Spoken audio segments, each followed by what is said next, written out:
JT Terrell, watch me at Ballislife. Ball is life. You had the mixtape era before social media was like social media. Man, that's when you had to earn a mixtape. Boom.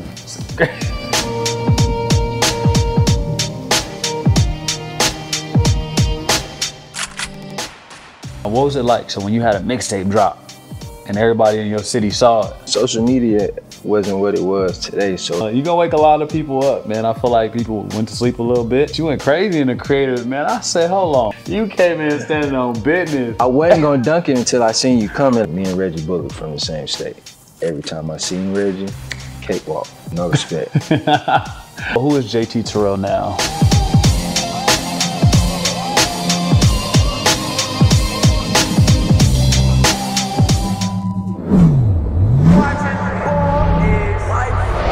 All right, y'all, so we rocking off another episode of Sessions with Frank Nitty, and I have my guy, man, one of the toughest competitors I've gone up against, JT Terrell, man. My dog. Appreciate you pulling up, man. Appreciate you having me. How you feeling today?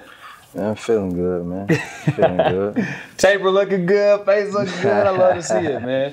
All right, so I'm just gonna start it off. I feel like a lot of people don't know you as well as we do on this side. Obviously, you put in a lot of work for this side as well as the East Coast. Just tell us a little bit about yourself before we get into these questions. Man, what, hoop-wise, or just what I got going on today type of? What you got going on today. We can get into hoop-wise. Now today, starting in March, you can find me in the TBL. Got a lot going on. I got some new music stuff coming for y'all this year. Bunch of new content though. Bunch of new content on the way. Yeah, I love to hear it. Love to hear it, man. Okay, so let's get into it. One of the most exciting players out of North Carolina. You was holding it down over there. What was that like, man? Talk to me about that whole. You were like averaging 30 a game, like. North Carolina, man, it's one of those gritty type environments. Like, you know, everybody hard knows, a lot of physical play, so it's a lot of shit talking. So, I mean, you know, the environments can get crazy sometimes, and if you're not built for that, you're gonna fold, guaranteed. I can promise you that. That part. So yeah, I can say growing up in North Carolina, you know, helped me build tough skin. So no matter where I was, home or away, whatever gym I'm in, I feel comfortable. Man, and that's huge. That's huge. I feel like a lot of people take that for granted.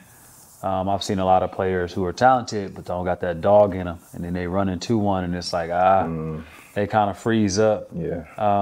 So you started at Wake Forest? Yeah, started at Wake. Transferred to USC? Yeah, you did a year JUCO, then USC. How was that? What was that like? Talk to me about that, man. Man, it was an experience for sure. It was a wake up call. It was more of a wake up call. Okay. Definitely, I would say one of the lowest points. Went through like a little depression there. You know, it's kind of like having that dream ripped away. Being hard-headed, telling you like, oh, nah, I'm bigger than the system type of vibe, and then boom, all that shit come crumbling down like that. That's huge, and it's man. like it's a real wake-up call, bro. Yeah, a real wake-up call. I like that. I like that you talked about that. I feel like as men, we don't speak a lot about like depression and things we go through as just athletes. Before you get to being a man, like it's a lot that coaches put us through, teams put us through. Your peers, fans, all that come down on us if we just don't perform well or do what they want us to do. Exactly. And I think that's a big conversation, man. I just like the fact that, you know, you hit the nail on the head with that. I feel like depression, mental health is so big when it comes to just hooping. Like to us, it's just hoop. It's just hoop. To everybody else, they could take our dream, they could spin our narratives, all that.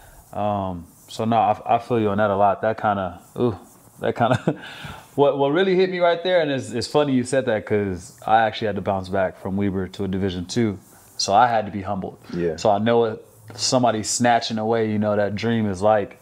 Obviously, I didn't have the dreams and aspirations that everybody else have, but I enjoyed what I was doing where I was doing it at. Yeah. So for somebody to snatch that dream and make me go play Division II, well, nobody made me do anything. It was me. Yeah. I got to take that on the chin. Yeah. But it humbled me. It humbled me and helped me become a better player, better person. And I can see that in you, bro. Like, just being able to say that means a lot. I want to roll over to you had one of the craziest haircuts in high school. You had the flat top. Nah, man. I'm gonna keep it. I'm gonna keep it a buck though. Shout out to Brandon Jennings, man. He was rocking that. He was rocking that joint, going crazy, and I used to watch his mixtape all the time. Man, listen. Shout out to Brandon Jennings, man. I don't think people realize how talented he is, the player he was. He was going crazy. Short, shifty, skinny, lefty. Still couldn't guard him. Lefty, he had everything, bruh. Facts. Shout out Brandon Jennings, man. I feel like it's a lot of hate that go on with him. But man, he did his thing. He put on for like. Yeah, that's what made me get the box though. But growing up at the crib, we used to always get crazy designs in our joint. So like when I was with Webb and them at 1ENT, I got the 1ENT cut in my head for a couple games. Gotcha. I used to get the school mascot cut in my head, all that different type of joints like that. That's funny. Yeah, no, I had my name cut in my head at IVC in 2007, 8, or something like that. I had the session cut in the back of my head. It was funny. Everybody was like, "What the hell?" Yeah, it was a vibe, right? You standing on business, you can do what you want for real. For real, I was riding the bench. I wasn't standing on business like you was. I was riding the bench of the JUCO, which is crazy. But we had 8 people go Division I, so I couldn't really talk. I wasn't that good at basketball. Shit, me. You calling yourself a late bloomer then?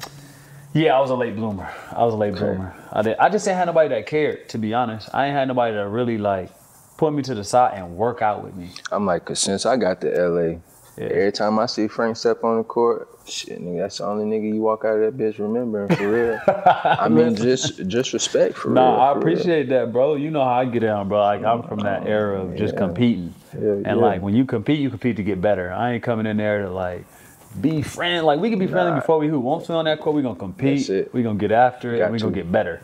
So that's how I grew up. I grew up obviously before all the cameras and stuff, so that's what I'm used to. Now everybody do shit for the camera, so it's a little different. Talk to me about that mixtape era, man. You were from like the golden, you had the mixtape era before social media was like social media. Man, that's when you had to earn a mixtape. Boom. You had to earn a mixtape. Wasn't just because you showed up and you played on this team, you was getting a mixtape. Like, nah, if you wasn't doing certain shit out there and you wasn't separating yourself from everybody else, you wasn't getting no mixtape. Nah, that was like a accomplishment, dog. Yep. Not being on the wrong end of some film, that was an accomplishment back then. Like for real, that was a goal. Yeah, Austin Reeves said that. He said, man, it was dope back in the day because y'all really had to earn the mixtape. You had to. You didn't just have a guy pull up. When I played in high school, you only got a mixtape if you were like a top tier guy. And it was like an honor to have a Ballislife mixtape. I didn't pay Ballislife $1. They just followed me because I was that guy. They followed Brad Beal because he was that guy. They followed this guy because he was that guy. That's how it was. You didn't have, Ballislife and all these outlets covering y'all to just get every one of your mixes. So that means y'all was really doing damage. For sure. And exciting the world at that point in time, man. So shout out to y'all, man. Shout out to y'all. I wish I could have been a part of that. Question I want to roll over to on the mixtape side. What was it like? So when you had a mixtape drop and everybody in your city saw it, that's like having like a commercial low-key. It was low-key like a video dropping for real. It was that type of vibe. Everybody at school, they talking about it. They're watching it. Then you got dudes that's coming to play that following weekend, that Friday. That's like, okay, you got cameras, so we gotta try to show you up. All the time, y'all niggas just getting put on camera too. Yeah. Like, nah, that joint, it was fire though, cause it was something to celebrate, bro. Yeah, it really was something to celebrate back then. That part. All right, I'm gonna piggyback off that a little bit. How you deal with that as a kid at this point, man? You got all this fame, you got all this attention, you got all these people in your ear probably had all the girls. You got what's these hazel eyes, man, rocky eyes. Come on, how you handle all that, man? Well, come on, bro. Like keep it a beam, bro. No, all the girls, all the fame. You at the top of hoop. It was social media wasn't what it was today, so it's like it was more so local. Gotcha. You know what I'm saying? Like I was a rock star in North Carolina, but then you go to this city, it's like a few people might know you if they in tune with this. Got you. But now you got to go into this gym and earn this city respect too. So it was different. It wasn't kind of like certain places we walked into and people knew who we was. Certain cities we would go into and it's like, why they look like that? Why they walk in here feeling like they, you know what I mean? And it's like you gotta earn it. You gotta get this respect too. That's a bar. I like that because I feel like it should be like that regardless anyway. Like any city, I don't care. Like I introduce myself to people who already know who I am. Like I'm still gonna stand on business. I want you to know like who I am. I'm here, and then whatever city I'm in or wherever I'm playing, I want you to know like, nah, this is who you getting. Regardless of how I played that day, you gonna see what I'm gonna bring to the table. That's how I step on the court. I want whoever in the gym watching today be like, that dude right there. Yeah. I like his game. I got a new favorite player, for real. Nah, facts. You gonna wake a lot of people up, man. I feel like people went to sleep a little bit. But you went crazy in the creative, man. I said, hold on, bro. You came in standing on business.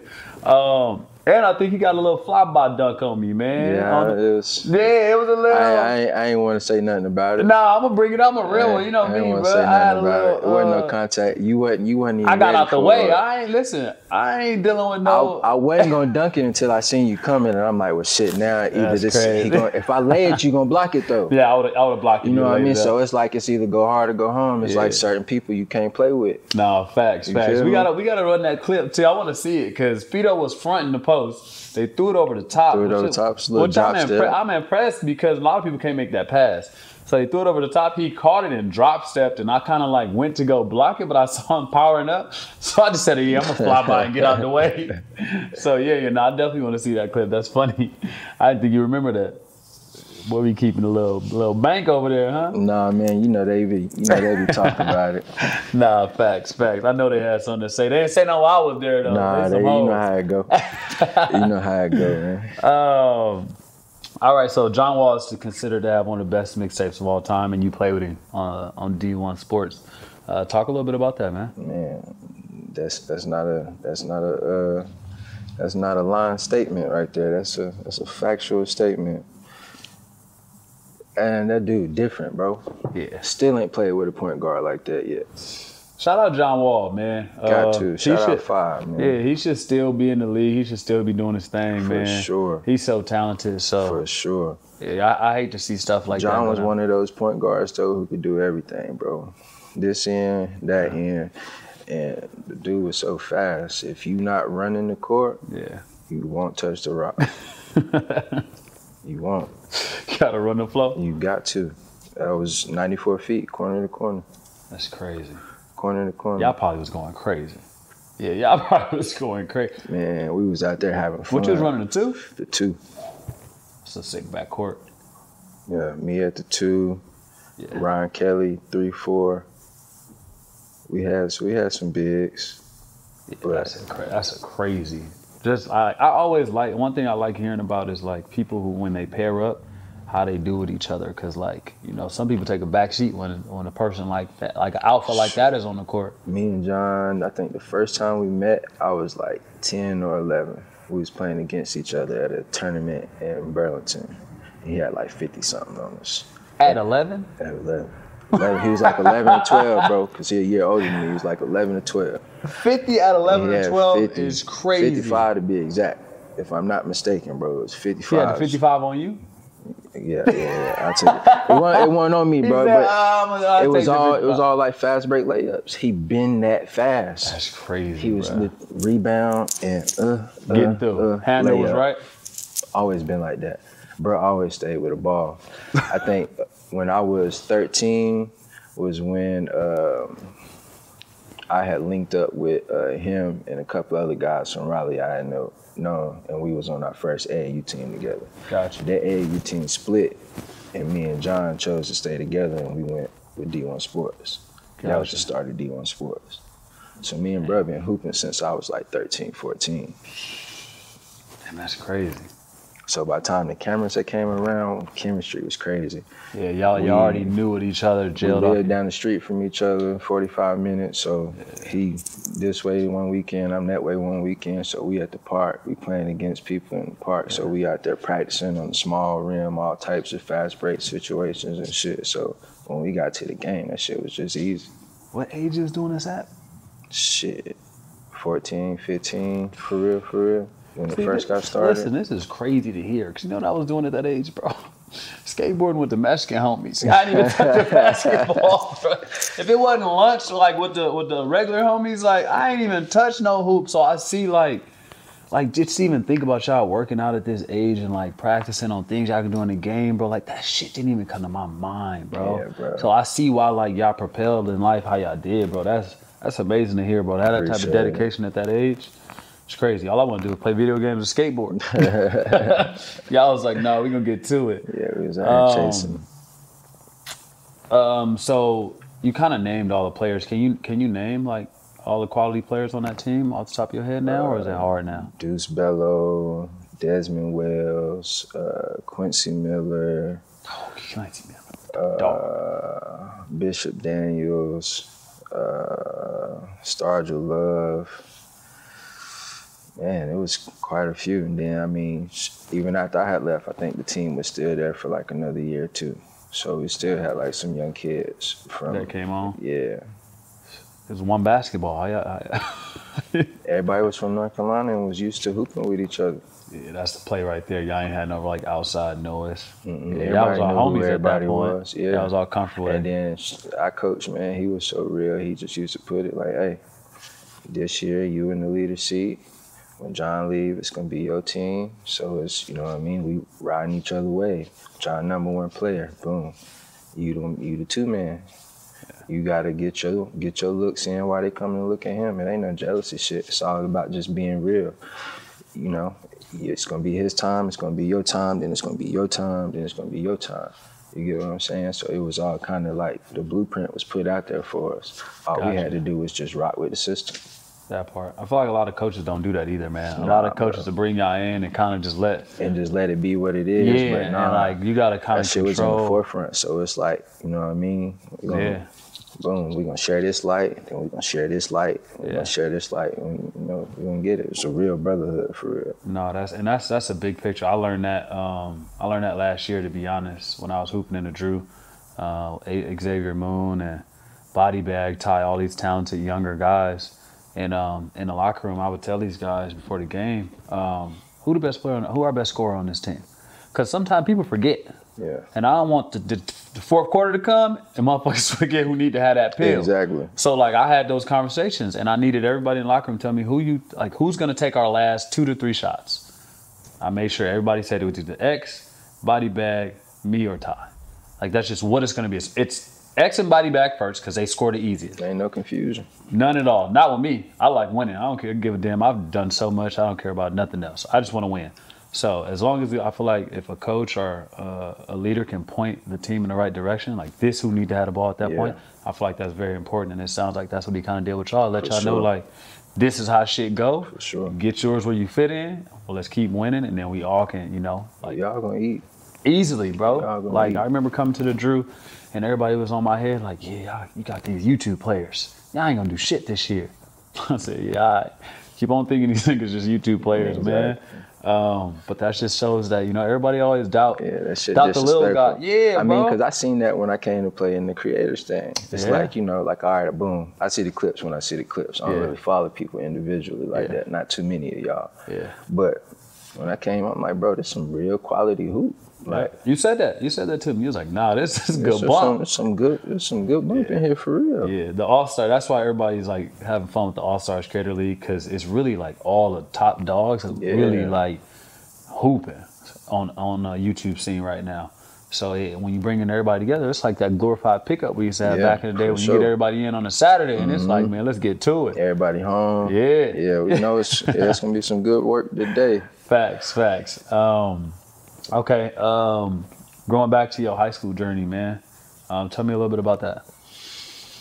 That joint was fun. I'm gonna tell you why it was fun though. It was because no matter what I did, because I'm from Burlington. I grew up with my mom, my dad from Charlotte. Okay. So my first 3 years of high school was in Burlington. Freshman year, won the state championship. Sophomore year, lost in the semifinals. Junior year, lost in the semifinals. Damn. No, junior year, lost in the championship, my bad. So it was like, no matter what I did, no matter what I averaged, I won't get any respect because they was saying that I wasn't playing in the toughest conference in the state. So my dad happened to be in the district of Charlotte that's the toughest conference in the state. Okay. So I moved there my senior year, and that's when I averaged 30. So then it was like, even still, I won't get any respect, so I kept feeling like the underdog. That's what kept me so hungry to get better and to keep proving stuff, because it was like, all right, boom, me and Reggie Bullock from the same state. Yeah. I was ranked number 2 shooting guard in the state behind Reggie. Okay. Every time I seen Reggie, cakewalk. Ooh. No respect. He said I got off. Keep it a bean. Yeah. Cakewalk. No respect. Yeah. Still, I feel like I should have been in that 2010 class. I feel like I should have been number 1 in the state easily. At that point, you went over there and did your thing. Nobody was putting on numbers like I was. Yeah. Nobody was packing out a gym like I was, and nobody was putting on a show like I was. There was nobody in North Carolina better than me. Damn. So what you think that was? Politics. Yeah, that's the worst part about it, boy. Just Ain't nothing you can do about that. And you know, me being young and dumb, not really caring about my image at the time, is you know, that got a lot to do with it. Product of your environment and just not knowing no better. So just my image alone, I got tattoos. I'm one of the first ones that. You got tattoos in high school? Mm-hmm. I got my first tattoo at 14 years old. AI was my first favorite player, bro. So that was everybody's favorite player. I mean? You was in the league already. Man, I'm getting hit. I think I'm Allen Iverson for real. I'm getting hit. I started getting hit early. Oh man, yeah, that means a lot. You know, especially coming into the stardom you coming into, like they want a clean cut. And then it's like, bro, I'm a real dog out here. I'm talking shit to y'all niggas. Yeah. Real shit to y'all niggas. What? I don't give no fucks about these cameras going on. I am me right now. Like, it's time to eat. Yeah. So I just feel like partly that was the politics of it was what. It sounds like it sounds like they was everything, they was afraid of everything that you was. And I'm just going, being a nigga. Yeah. Like, I'm just going to keep it a beat. AI didn't get to be a nigga until he was already AI on the Benny. Obviously, he had the clean cut at Georgetown. He had no tattoos. He had a nice little haircut. Number 2 all even. He got to the league. He got braids. He got some tats in. Like, you know, he scared a couple people off. Mm-hmm. He loved it as a culture. Yeah. But I hear what you're saying, because it definitely make it harder for brands in general to mess with us when we give off that that rough, rugged, like, don't nobody really want to deal with, you know. People love our culture, but don't nobody want to deal with it. Facts. So they want to pick and choose what they want. So I feel you on that. That's crazy. Hate to hear that.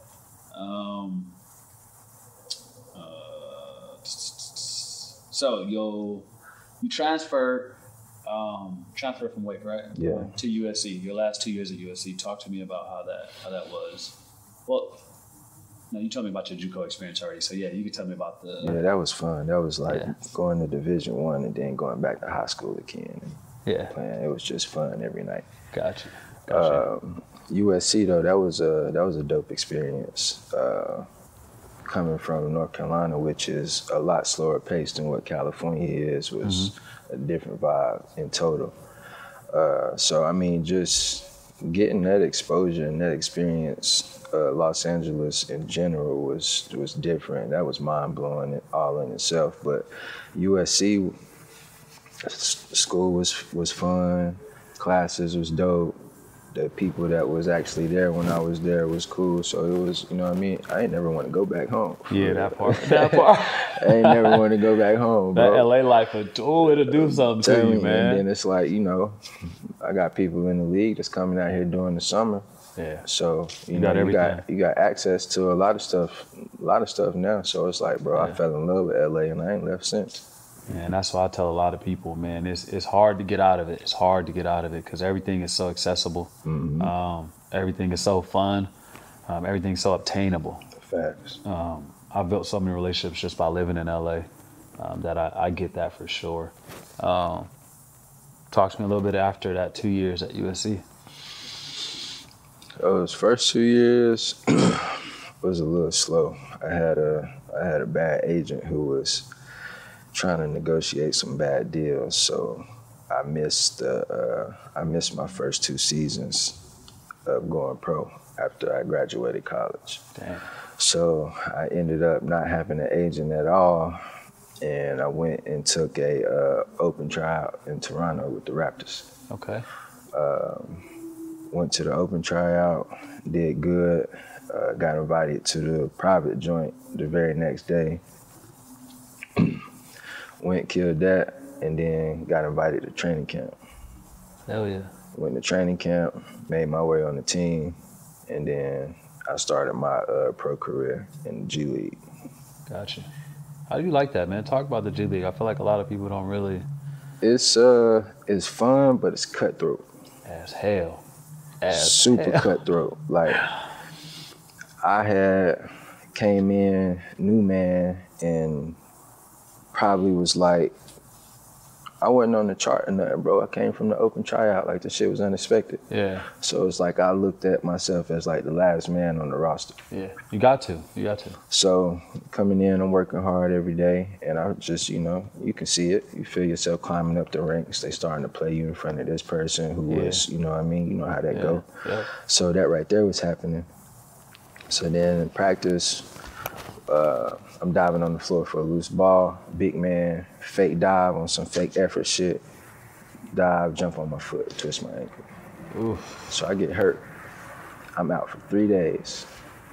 In the midst of that 3 days, They got another nigga in I'm already. getting waived. Yep. That quick. Yeah. You know what I mean? Just something that's not really in your control, but it's Yeah. like you didn't really get no time to fix it, nothing like that. So that was the experience, but I needed that though.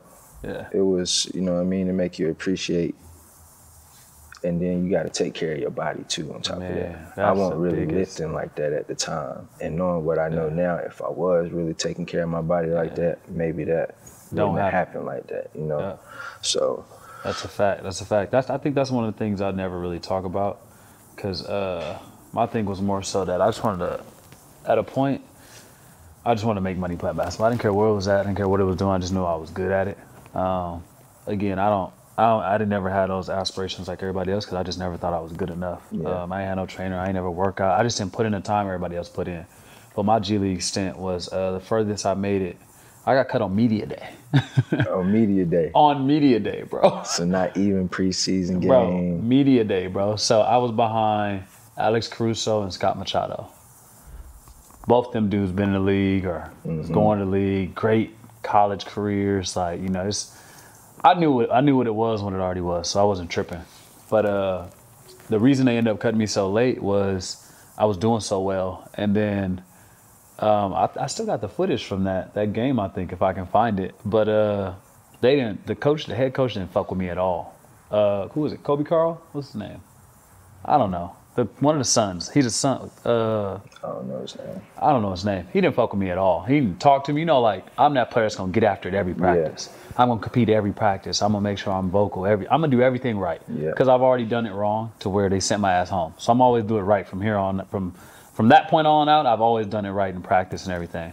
And when I tell you, this nigga never spoke to me. I knew I was going home, but they couldn't just send me home because I was good at what I was doing, and I was a team player, bro. Man, so I played one preseason. No, it wasn't a preseason game. What was it? Exhibition?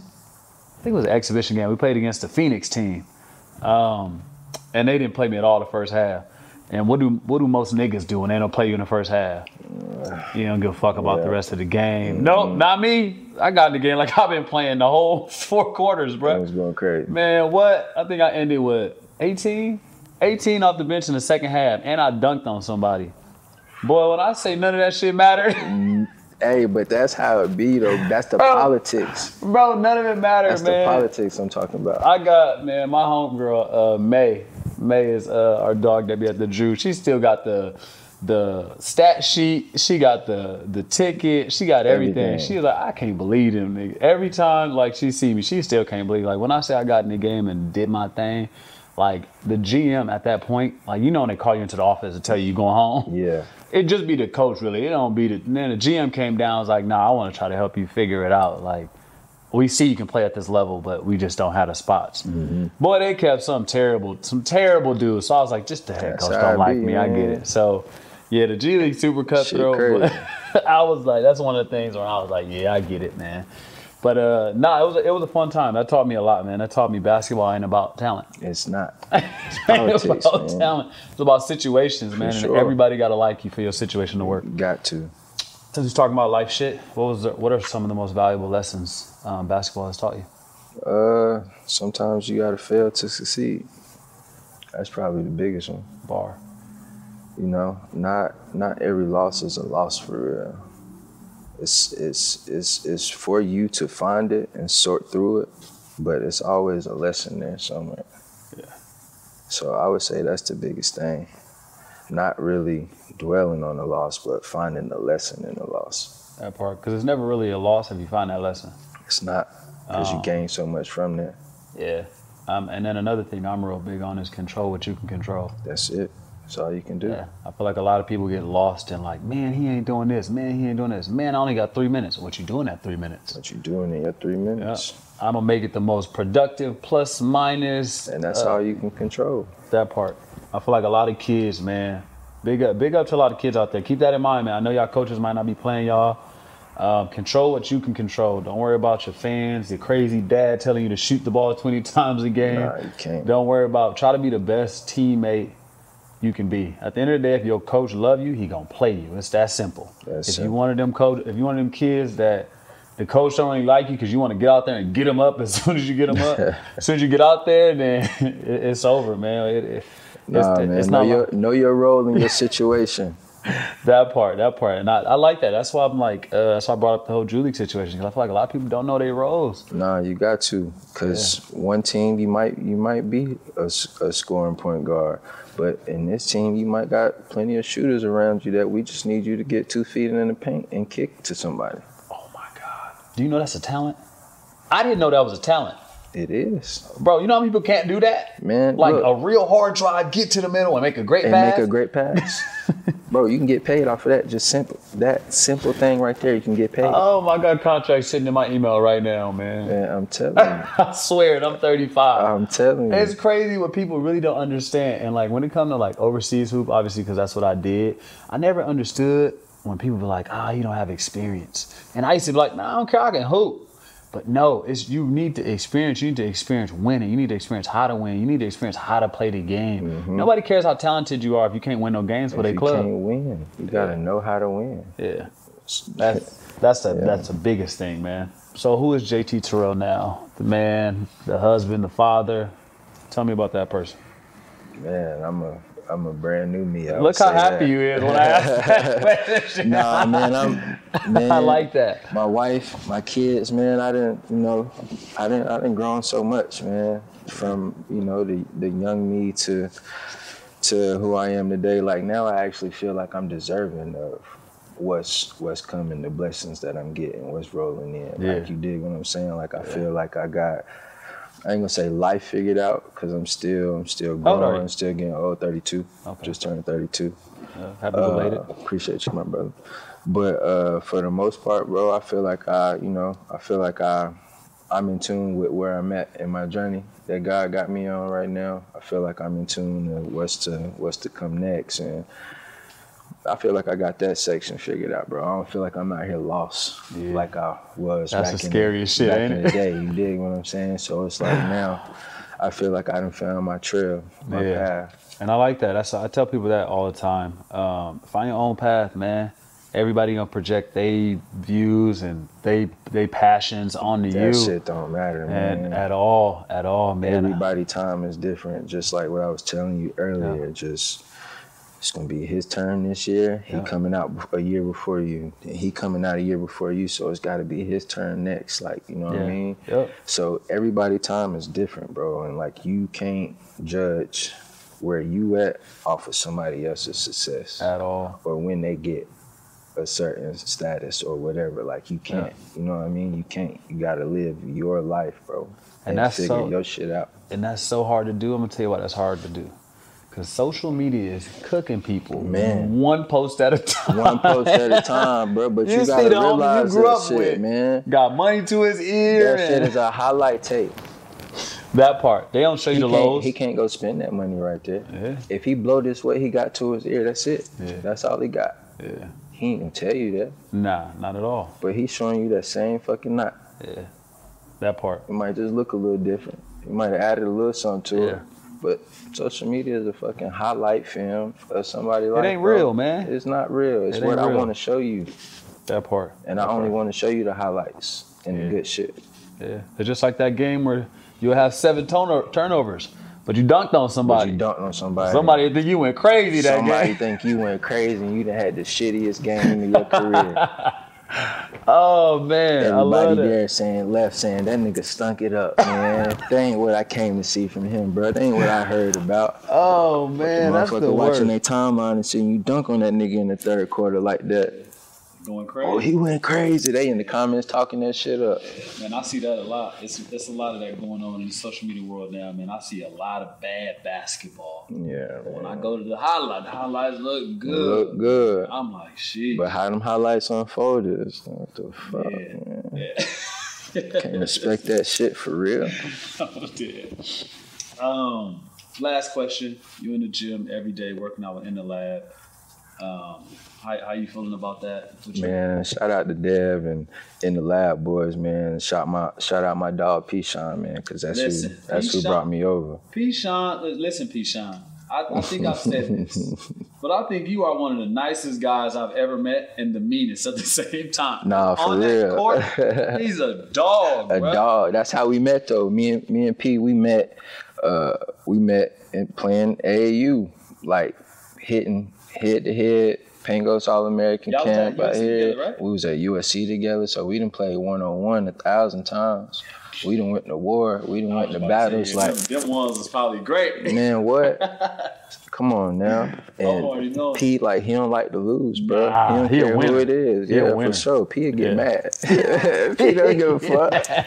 P gonna get mad. Facts. Yeah, no, fuck that, bro. We be dogs getting after this shit, but we gonna play till I win. Like, used to be that type of shit, bro. Like, yeah, P, that's my dog, I feel like those are the best ones, too, man, when, like, it be like first to 3, and then somebody gets a 3 before the other person. Run it back. Bro, run that shit back. Run that shit back. But if it's love, though. Off the court, it's always love, bro. Yeah, I think that's the best thing when we used to work out, and then after the workouts, you get to the ones. Ain't not a camera in sight. You just sitting there just competing and getting that's better. what it's like in the lab, bro.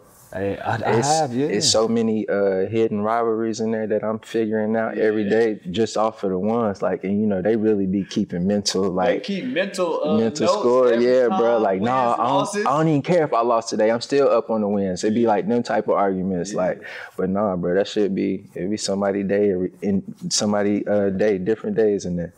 I love that. That's what I love. I mean, y'all really in there still getting to it? No, we getting to it, bro. It's like a college atmosphere for real. Like, you know what I mean? It's like a real brotherhood that I walked into that's then, you know, embraced me. Like, you coming in here and you working, like, Dev cool as hell, bro. Man, that was my first podcast episode. I heard. Yeah, I seen that joint. Dev cool as hell. I never sat down with him, but man, once we sat down, man, he one of the dopest people I ever met. Shout out Dev too, man. Like, that's one thing about me on y'all gonna send this podcast, man. Like, not a lot of us in our culture give people their flowers, bro, and I hate it. Like, we some hating ass culture. Because if it come to like other cultures, bro, they be celebrating and coming together. We can't do that shit for nothing. Bro, but imagine if we did, bro. We could conquer some shit for real. Bro, listen, we run half these designer brands, bro. Half these designer brands get off because our culture gravitates to it. Now all our people going broke to buy this shit. And we can make the same shit. Yeah, bro. So Man, one day, that's the big thing for me. I hope we can all really come together. Yeah. That's why I preach the winning mentality. That's why I preach it, man. I'm trying to help as many people as I can. Yeah. Talk to as many people as I can. Get them the knowledge that I didn't have. It's harder to hear from somebody you can't understand. So I feel like anybody looking at me will look at it and be like, man, if Frank did it, I can do it. Yes. Yeah, bro, that's what I want, bro. That's what I want. At the end of the day, I think that's what's most important about life, man. You gotta be able to inspire. You got to. A lot of people look at me as regular as hell. I love that. I want you to be able to. You gotta think about it too, bro. What did you want? What was you missing when you was growing up, bro? Yeah. You know what I mean? Exactly that. And then you know, some people ain't got no father figure in their life, bro. Mm-hmm. So you could, distantly be that to the youth. You dig what I'm saying, bro? By telling your story and sharing your testimony and encouraging the youth to look, bro, you're gonna get hit upside the head sometime. But it's what you do after you get hit. Is you gonna lay there and cry about it, or you gonna stand up, wipe that shit off, and keep it moving. Yeah, man. I feel like that's hoop too. That's why I like basketball so much. I like sports in general, man. Adversity teaches you so much about yourself. Yep. Like when adversity hit, it definitely teaches me a lot about my teammates. About my teammates is crazy. Man, listen, I'm gonna tell you a story before we get off this thing real quick. We all know my Drew League run. Yeah. I had one of the worst games I ever had like 3 years ago. It was bad, bro. It was like, I don't know what the hell I was out there doing. I kind of took the game as fun. Like at this point, I've done everything I can do. So I think I just took the game as fun. That's why I locked back in the last year and went crazy because I didn't like the shit people was talking. But to go back to it, I had a terrible game. And somebody that I won a championship with and like being homies with for a long time, like really got a lot of shit off his chest when I said like, or when I had that bad game.